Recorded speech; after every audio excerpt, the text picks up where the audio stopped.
In this film, we're going to talk about how to show correlations or find correlation coefficients and how to make graphs with bivariate data. All right, this film also picks up where the last one left off, I guess. So we were making bar graphs and box plots a little while ago.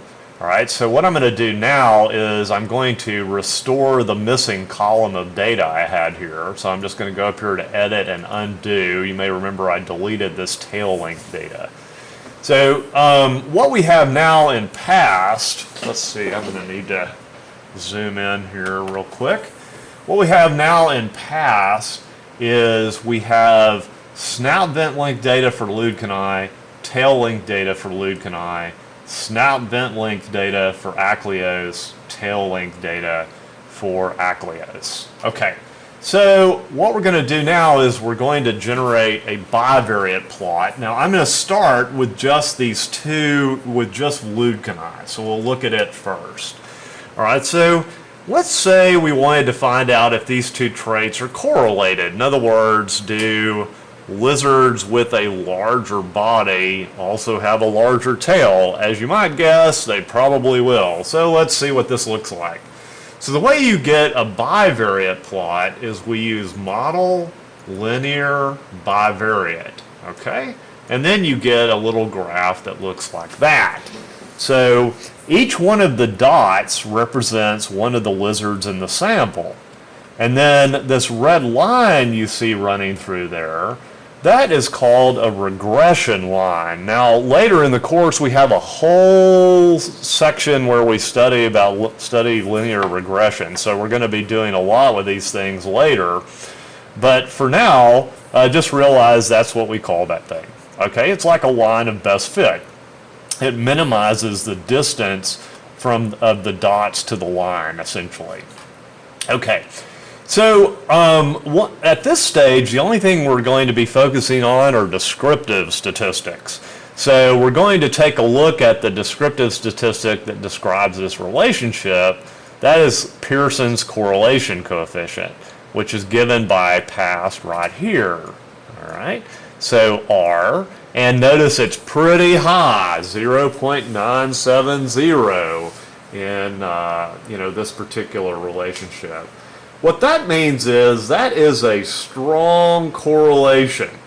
That means that those dots are pretty close to the line. It says nothing about the slope of the line. Okay, so if we look at this plot again, you see this is a pretty high slope here.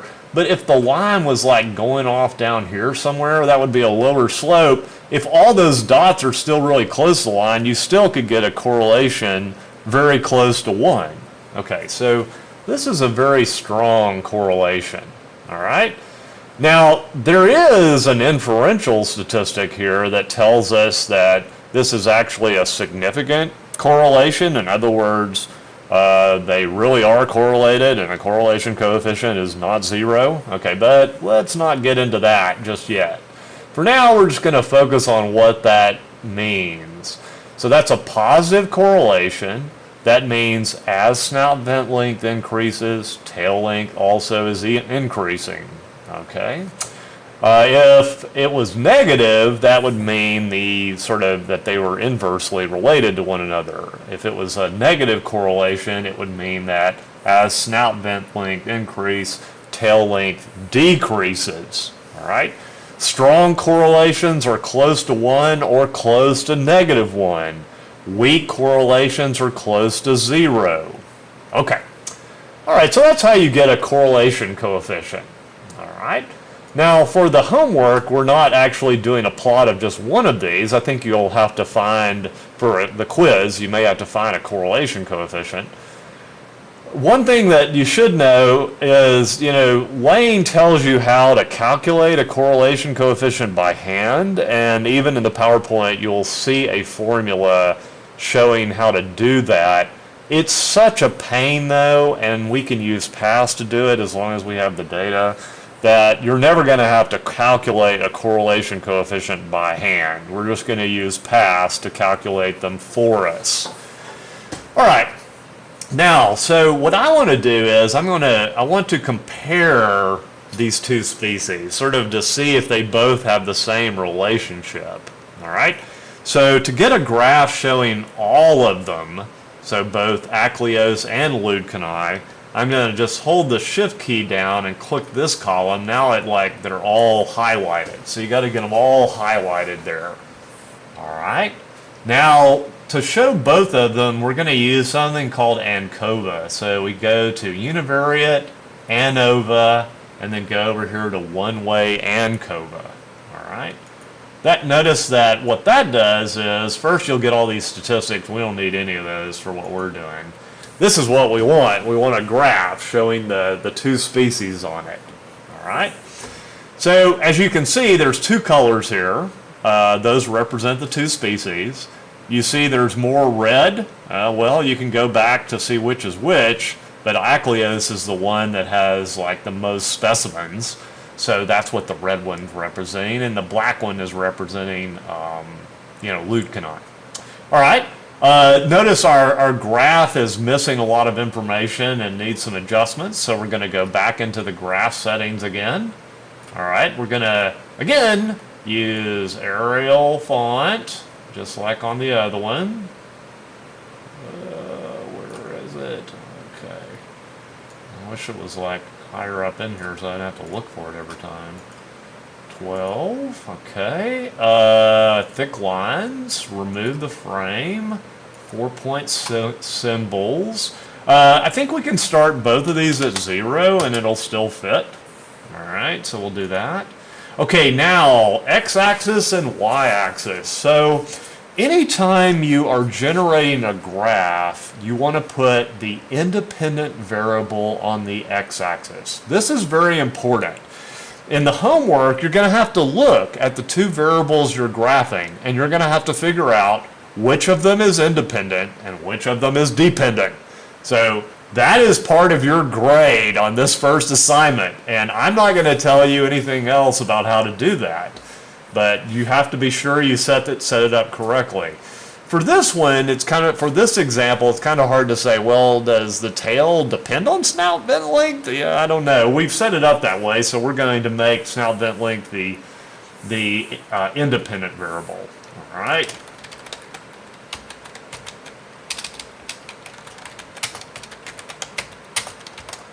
We'll put the units there in millimeters. All right.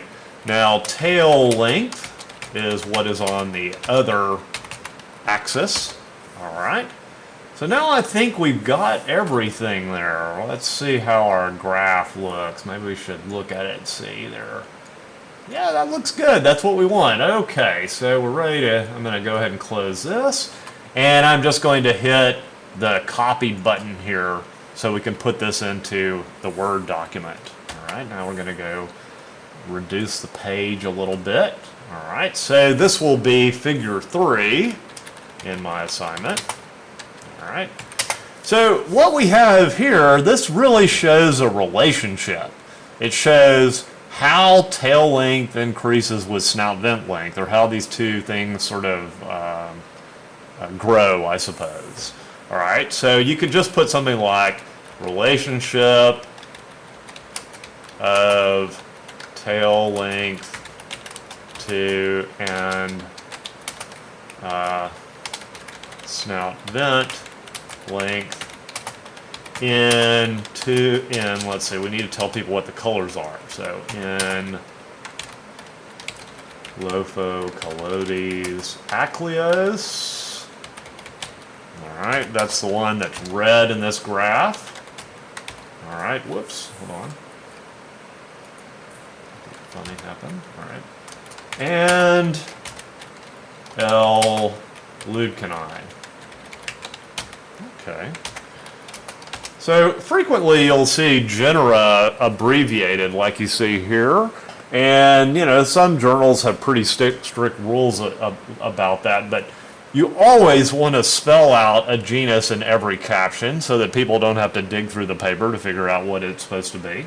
And then usually the second time a genus appears in the same sentence or in the same paragraph, you just abbreviate it. Okay, So black symbols for that one. Okay, so that's all we really need for that caption. All right, so let's put that in there. Okay, and again, you can sort of reduce the size of this thing. Now, I guess somewhere in the paper, you know, I might be talking about how these things are related to one another. So the way you might interpret this relationship is, and again, you'd almost need an inferential statistic to do this, because even though it looks like they're positively correlated, you need to do a t-test to determine if R is really different from 0. But it's pretty strong. So the way I would describe this, I would say something like, in these lizards, tail length increases with snout vent length. Okay, it's something like that. That's what's going on there. All right. And if you wanted, you could even provide the correlation coefficients of the two species. To get the correlation coefficients, you have to do each species separately to get the correlation coefficients. What we've got here is we have those, the separate graphs sort of interposed upon one another. They have exactly the same shape as the graph we generated before. Okay? All right, so that should show you how to do this particular homework assignment. Once you've done this third one, you're ready to go back into D2L and upload your assignment. So there's going to be a place down here where you can upload your assignment. All right? Okay, so that concludes this film.